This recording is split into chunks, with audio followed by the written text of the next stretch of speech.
నకిలీ దళితుడు కడియం శ్రీ. ఓకే, ఎవరు బయన్లో కాదంటారు కదా కడియం శ్రీ గారు? ఎవరు? 100% ఆయన ఎవరు మరి? పద్మశాలి కుటుంబంలో పుట్టిండు. భార్య భర్తలు ఇద్దరు కాపురం చేసుకొని కొడుకు పుట్టి మంచిగా ఉంటే ఆ కుటుంబంలో స్విచ్ పెట్టిన వ్యక్తి వీళ్ళ నాన్న వెంకన్నర్సు. ఆ లొల్లికి ఇంట్లోకి వెళ్ళి ఎల్లగొడితే వచ్చి మరి ఆ రోజులలో ఇల్లీగల్గా వచ్చేసి ఈయన దగ్గర ఉంటాడు. దీనికి ప్రత్యక్ష సాక్షి మొన్నటిదాకా మంత్రిగా పనిచేసిన దయాకర్ రావు గారు. దయాకర్ వాళ్ళ నాన్న దగ్గరనే ఈ వెంకన్నర్ సంటని సేటుదారుగా పనిచేస్తుంది వ్యవసాయ విషయంలో. ఓ రోజు ఆమె వచ్చేసి ఈయన దగ్గరికి వచ్చి ఈమె వర్రా ఇట్లా వచ్చిందంటే, అయ్యా ఇట్లా లొల్లి అయిపోయింది మొన్న అక్కడ ఊళ్ళో పంచాయతీ చేస్తే పొరని తీసుకొని వెళ్ళిపో అంటే తీసుకొని వచ్చింది అయ్యా అని చెప్పి వచ్చిన కుటుంబము పద్మశాలి కుటుంబం. పుట్టింది ఈయన పద్మశాలి కుటుంబంలో పుట్టిండు, కొడుకుని ఎత్తుకొని వచ్చింది. సో దమ్మన్నపేట అని చెప్పేసి మా జఫర్గఢ్కు బ్యాక్ సైడ్ ఉంటుంది వాళ్ళ అమ్మగారు అక్కడ. మొత్తం ఇప్పుడు వాళ్ళ తల్లి ఇప్పుడు ఉంది, ఆమెను అడిగినా సాక్ష్యం చెప్తుంది. దయాకర్ రావు గారిని అడిగినా చెప్తారు. లై డిటెక్టర్ వీళ్ళు ఇద్దరిని పెట్టి అడిగేది అంటే మొత్తం ఆయన చరిత్ర మొత్తం కూడా ఇట్లా వచ్చేస్తుంది. లై డిటెక్టర్ పెట్టాలంటారు అంతే అంతే అంతే. అంటే వాళ్ళ సొంత అమ్మ ఉంది కదా, వాళ్ళ అమ్మ ఎంకన్నా చనిపోయింది, ఇప్పుడు లేడు పాపం. ఆయన చనిపోయే దినాలు అయితే కొడుకులందరూ కూడా గుండ్లుకి ఎక్కించుకుంటారు. ఈయన కూడా గుండుకి ఎక్కించుకోవాలి నిజంగా కొడుకు అది ఉంటే. ఈ తల్లి అంటది అన్నట్టు, అరే వాళ్ళు బయలు రా మనం శాలలోము వానికి గుండు గీకొద్దు అని చెప్పేసి గుండుకు.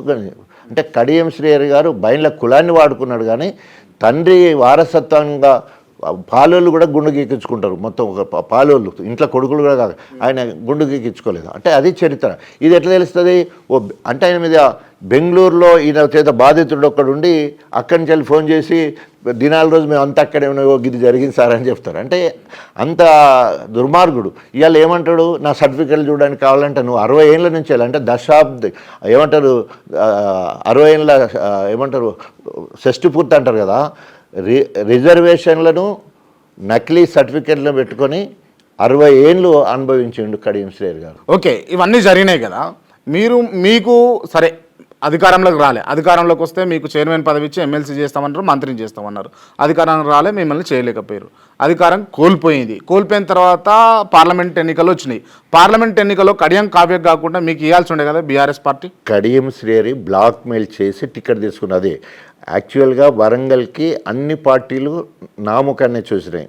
అంటే ఒకవేళ కనుక క్రాంతి ఆలోచించి మీరుగా ఆలోచిస్తే కూడా 4 సార్లు MLA, ex deputy CM, Madiga దండోరాలో కన్వీనర్గా పనిచేసిండు, సామాజిక ఉద్యమకారుడు, అంబేద్కర్ ఐడియాలజిస్టు, ప్రజా వైద్యుడు, స్థానికుడు ప్రత్యేకంగా. అంటే వరంగల్లోనే 40 సంవత్సరాల నుంచి పిల్లల డాక్టర్ పనిచేస్తున్నా.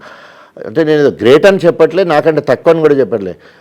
ఇటు కాంగ్రెస్ ఆస్పిరెంట్స్ కానీ, బీఆర్ఎస్ పార్టీ ఆస్పిరెంట్స్ కానీ, బీజేపీ ఆస్పిరెంట్లు కానీ రాజన్నకి ఇస్తే మాకేం అభ్యంతరం లేదు. అంటే నన్ను బీజేపీ వాళ్ళు, మీరు అంటున్నారు కాంగ్రెస్ కాదు, నన్ను బీజేపీ వాళ్ళు మొత్తం కూడా కేంద్రంలో ఉన్న నాయకులు, తర్వాత వేణుగోపాల్ రెడ్డి మొన్న ఎమ్మెల్సీ పోటీ చేసిన, ధర్మారావు ఎక్స్ ఎమ్మెల్యే, తర్వాత కిషన్, వీళ్ళందరూ కూడా కాంటాక్ట్లకు వచ్చిండ్రు. కానీ వాళ్ళకంటే అది మనకు బేసిక్గా పడదు బీజేపీ, వాళ్ళకు మాట్లాడడానికి అవకాశం కూడా ఇవ్వలే.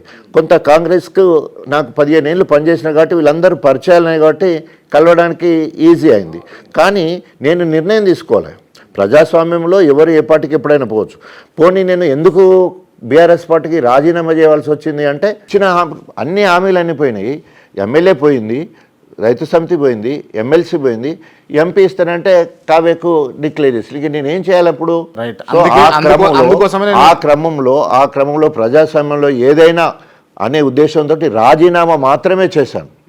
సో బీఎస్పీ వాళ్ళు కూడా అంటే ఒకసారి రాజీనామా చేయడం అనేది నిరసన అండర్లైన్ చేస్తున్నాను. నేను రాజీనామా చేశాను, కారణం చెప్పలేదు, సింగిల్ లైన్లో రాజీనామా చేశాను. నేను బీఆర్ఎస్ పార్టీ లేదా ఇంకోటి విమర్శించడం కానీ ఇంకోటి ఏం కూడా రాయకుండా అసలు ఆల్లేదు చూడలేదు కావ్య పోతుంది. మొత్తము టాపింగ్ గురించి, భూ కబ్జాల గురించి, అవినీతి గురించి, ఈ మొత్తం అన్నిటి గురించి పెద్దలేదు చిన్నలేదు విమర్శించి పార్టీలకు వెళ్ళిపోతారు. అంటే నేను అట్లా చేయలేదు, ఎందుకంటే నేను ప్రజానాయకుడు, నాకు తెలుసు. సరే ఆమె వెళ్ళిపోయింది, సరే ఆమె అన్నది వెళ్ళిపోయింది, ఆమె వెళ్ళిపోయినాకనన్నా మీకు ఇవ్వాలి కదా ఇది. అందుకని ఆమె ఎప్పుడు వెళ్ళిపోయింది, ఆమె వెళ్ళిపోయిన క్రమంలో ఆమె ఉట్టుట్టుగా పోలే కదా, బాగా అంటే నమ్మించి మోసం చేసిపోయింది. తిన్నింటి వాసాలు లెక్క పెట్టినట్టు కేసీఆర్ గారి దగ్గర మీరు అన్నట్టు ఎంపీ టికెట్ తీసుకొని పంచపక్ష పరిమాణాలతో భోజనం చేసి పార్టీ ఇచ్చిన ఫండ్ తీసుకొని తెల్లారి వరకు బిస్తర పోయి రేవంత్ రెడ్డి సంకల జరగడం జరిగింది. ఎందుకంటే రేవంత్ రెడ్డికి గతం ఎమ్మెల్యే అప్పుడే వాళ్ళిద్దరి మధ్యలో చర్చలు జరిగినాయి, అంగీకారం కుదిరింది. ఈవెన్ నిండు సభలో అసెంబ్లీ జరిగే క్రమంలో రేవంత్ రెడ్డి గారి ఛాంబర్లకు పోయి కడియం శ్రీహరి వచ్చి కేటీఆర్ దగ్గర కూర్చొని ఆయనతోనే చెప్తాడు, నన్ను పార్టీలకు రమ్మంటున్నారు, నా బిడ్డకి ఎంపీ టికెట్ ఇస్తారట. అంటే ఎంత నిస్సిగ్గుగా అది చెప్పుకుంటూ మళ్ళా కేసీఆర్ తోటి బేరం ఆడతాడు, పైసలు ఎక్కువ కావాలి ఎందుకంటే మనం ఓడిపోయేటట్టున్నాం అని బేరం ఆడి పైసలు తీసుకొని అక్కడి నుంచి కేటీ రామారావు దగ్గరికి వచ్చి మరి ఇదంతా ఓపెన్ ఇంత తెలివి లేకుండా మీరు అట్లా కాదు. అధిష్టానం దగ్గర కేసీఆర్ దగ్గర ఆయన ఉండి ఇన్ని రకాలుగా బ్లాక్మెయిల్ చేసి తెచ్చుకున్న క్రమంలో ఎప్పుడైతే ఇటు వెళ్ళొచ్చిండో అప్పుడు తేలిపోయింది ఆయన సంగతి, నిజస్వరూపం బయటపడ్డది కడియం శ్రీహరి ఏందని. సో మీరు అనేది ఏంటి అంటే ఆమె పోయినాకనే మీకు టికెట్ ఇవ్వచ్చు అనేది. టికెట్ అడగడం నేను అడుగుతా కానీ ఇచ్చేది నా చేతులు ఉండదు కదా. పార్టీకి భర్తీ కాదనుకుందా బీఆర్ఎస్ పార్టీ? అట్లా కాదు, నన్ను వేరే తీరుగా వాడుకుందాం అనుకున్నారు. ఆ అధికారం లేని పార్టీ ఎంపీగా పోటీ చేసే అవకాశం ఇవ్వకుండా ఇంకేం వాడుకుంటుంది మిమ్మల్ని? సో అధికారంలో లేనప్పుడు మాత్రమే, ప్రతిపక్షంలో ఉన్నప్పుడు మాత్రమే మనము నాయకులం అవుతాం.